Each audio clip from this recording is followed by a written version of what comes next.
Tanya. So it was yesterday and coming. Rambam, you mean? The Rambam? Oh, Rambam, okay. Okay, let's do Chumash for Monday. Shani, page 14. Not too long. No. Okay. All right. Ulalevi Amar, Tumecha Vurecha, Ish Chasidecha. About Levi, we talk about Levi's blessing. It's very short, my love. Levi said, you, God, gave your Tumim and Urim to your pious man. About Levi is speaking, a poetic blessing. About Levi, Moshe said, your Tumim and your Urim you gave to a pious man. Asher Nisisei b'masa, whom you tested with a test. Tirivei al memiriva, whom you put to trial the waters of contention.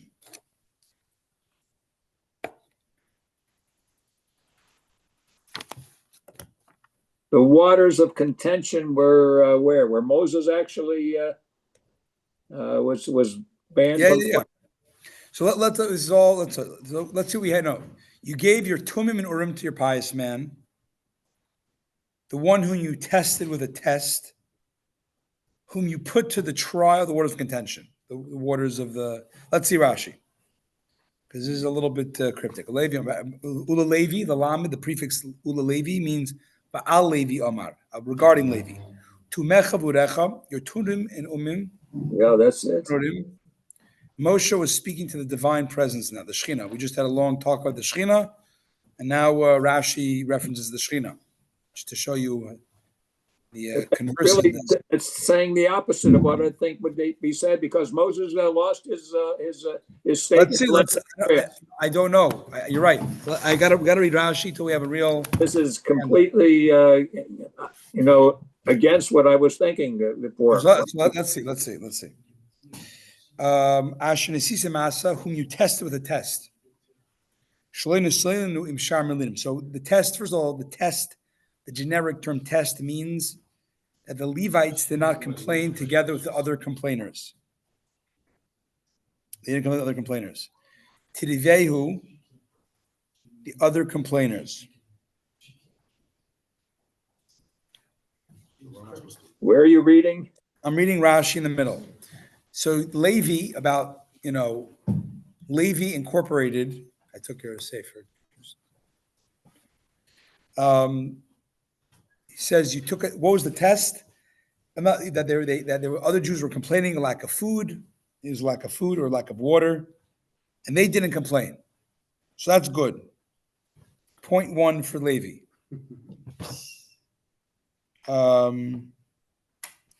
Tirivehu al meriva. What does that mean? Like Onkelos translates it, which is you tested him at the waters of contention, and he is found to be faithful. So this is exactly. Let me finish before we let's see the Rashi. So there's a footnote here in footnote 37. According to Ramban Nachmanides, Onkelos states that Moshe did not actually sin by the rock. He just missed an opportunity to sanctify his name before the children of Israel. This explains the statement, on account of you, Hashem was also full of anger against me. So, in other words, Moshe, we can actually get away that Moshe didn't really sin. It's all technical details, but we're not getting into it. According to Onkelos. According to right.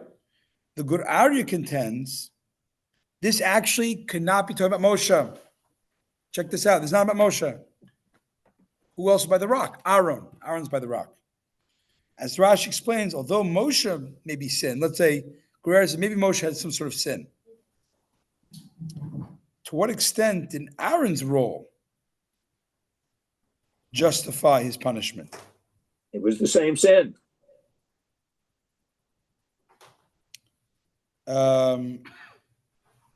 So let's see, there's actually a second interpretation, Rashi, another explanation. You found the pretext to turn against him. If Moshe said, listen now, you fools, he got angry at the Jews, what did Aaron and Miriam do wrong? That was his sin. Because instead of sanctifying God, he beat up the children of Israel. So wait a second.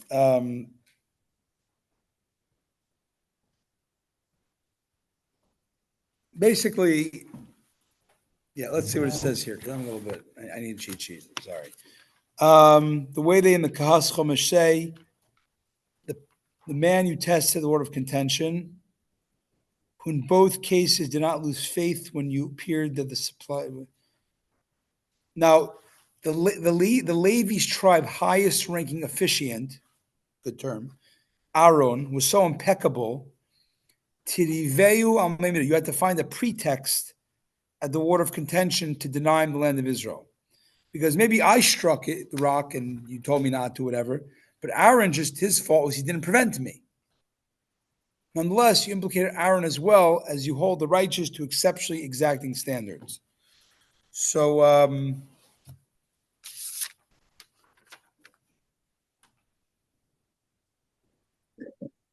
They must have stayed up all night to think of these things. let's go on. Tess, 16. Who said about the father of his mother, another great historical record of Levi was he one time said about the father of his mother, his maternal grandfather. Lloyd Isiv, I do not see my relationship to him anymore. And he did not recognize his maternal brother as Ban of Layada. He did not recognize his grandsons. We'll see, sons means grandsons. This is talking about Levi. That Levi as a whole, the tribe of Levi as a whole. We'll see in a minute what it's talking about, which story. Kishamrim Rasecha, for they kept your pronouncement and observed your covenant, says Rashi, who said about the father of his mother, I did not see him. When the Jewish people sinned with the golden calf, and I said, who is Mila Shemelai? It's kind of a tragic aftermath, right? The Jews sinned the golden calf, and many of them were condemned to die, and who killed them? The tribe of Levi killed them. All the sons of Levi, they volunteered for the task. They gathered, and I command them to kill their mother's father, who is an Israelite, or his maternal brother, or his daughter's son, meaning non-paternal Levites, someone that has Levi lineage, but not, and if they were sinned the golden calf, so it did. You can't say it means literally his father or his brother or his actual sons, because all the Levites we know were righteous. They did not. It's okay. None of them sinned. Because they didn't sin,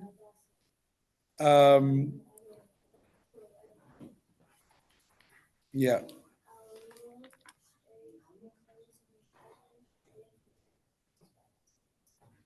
So it must mean that their relatives who were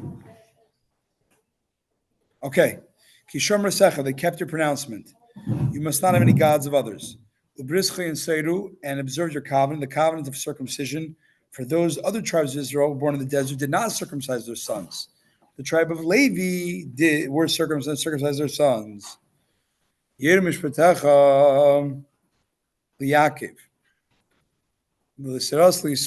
May they teach your laws to Yaakov and your Torah to Israel.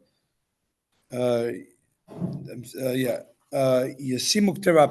they place incense before you, and what is totally consumed on your altar. Rashi. May they teach your laws. They are worthy of doing this. Because of their self-sacrifice and dedication, they're fitting to be the ones that teach the Torah. V'chalil, and what is consumed, meaning the olah, the scent offering, they should be the ones to do it. Yud Aleph, 11, Baruch Hashem Chelei, bless, O Eternal, his wealth. Ufal Yadav Tirtzeh, may you accept the offering of his hands. Nechatz Masayim Kamav Misanav Min Kumun. Strike those who attack him, those who hate him, a blow of the waist, so they never rise again. All right, now what is this all about? Always a question. Yud Aleph. Mechatz Maznaim Kamav. Strike those who attack him with a waist below. Strike those who attack him with a waist blow.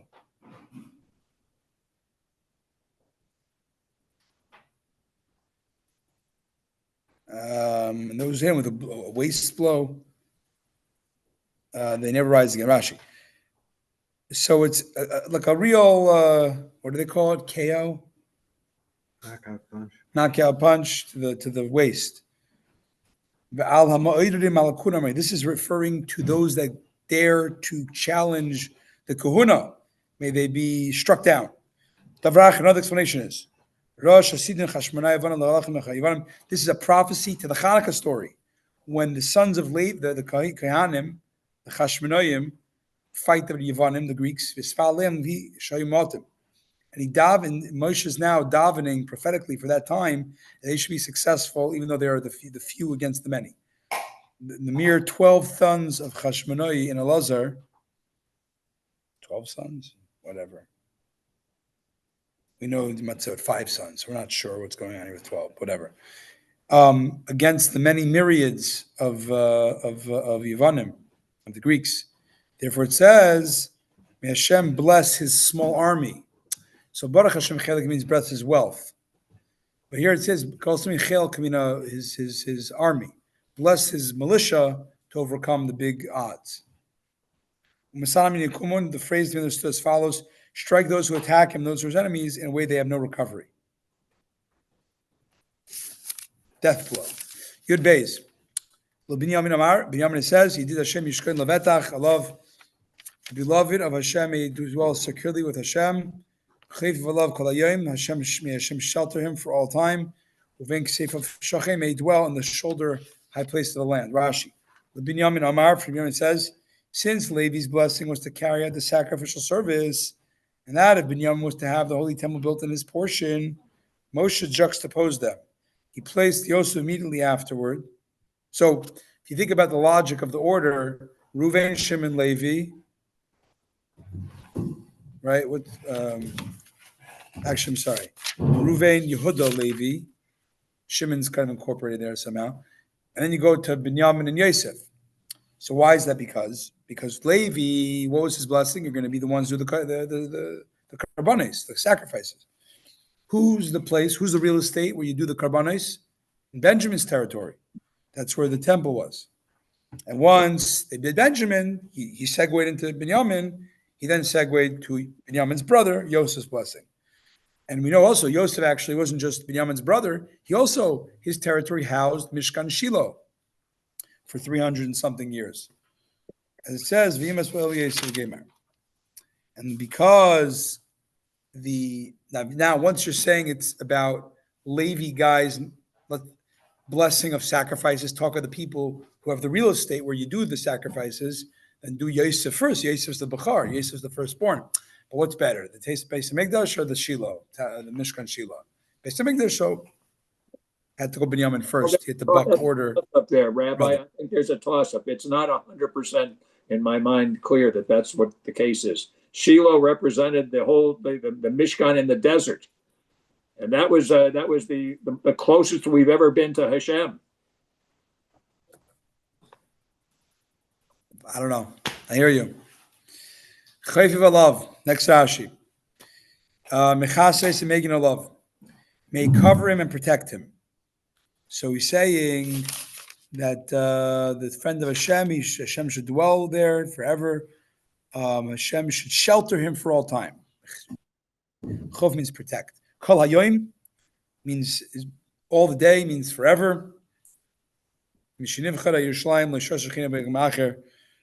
From the time that Jerusalem was chosen as the holy temple site in the divine presence, never rested elsewhere. Uben Kteifav Shachim, last Rashi, may dwell between his shoulders. What's the shoulders?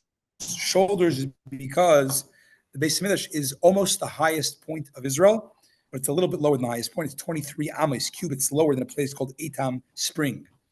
And why was it built like almost the highest, but not the highest? So it says that was David Melech's intention, because it says that the Gemara says that David Melech said, "Let us descend a short distance to go a tiny bit lower than the peak of Israel because it says the nicest part of an ox is its shoulders. So I don't know why that makes sense with. Who says that? It says in Rashi, it's written that he may dwell between its shoulders. There's no nicer part of the ox than the shoulders. Rabbi. Oh, Rashi, this is Rashi's comment. He's quoting from the Gemara. It's a muscle for the ox and the shoulders and the base of Mikdash. Well, let's see a second. So first of all, why is the base of Mikdash real estate connected to an ox? Like, I mean, very nice. I mean, the leopard's tail is the nicest. I mean, like, why? What's the connection? So he says, we know there's a famous saying about an ox in Mishlei. Rav tfuis b'kech shar. There's a lot of grain, a lot of produce comes to the strength of an ox, right? Oxen, we need oxen back in those days to plow the fields. Stark, strong. So the base of Mikdash, we know, is also the source of all abundance and blessing. Man. Some actually,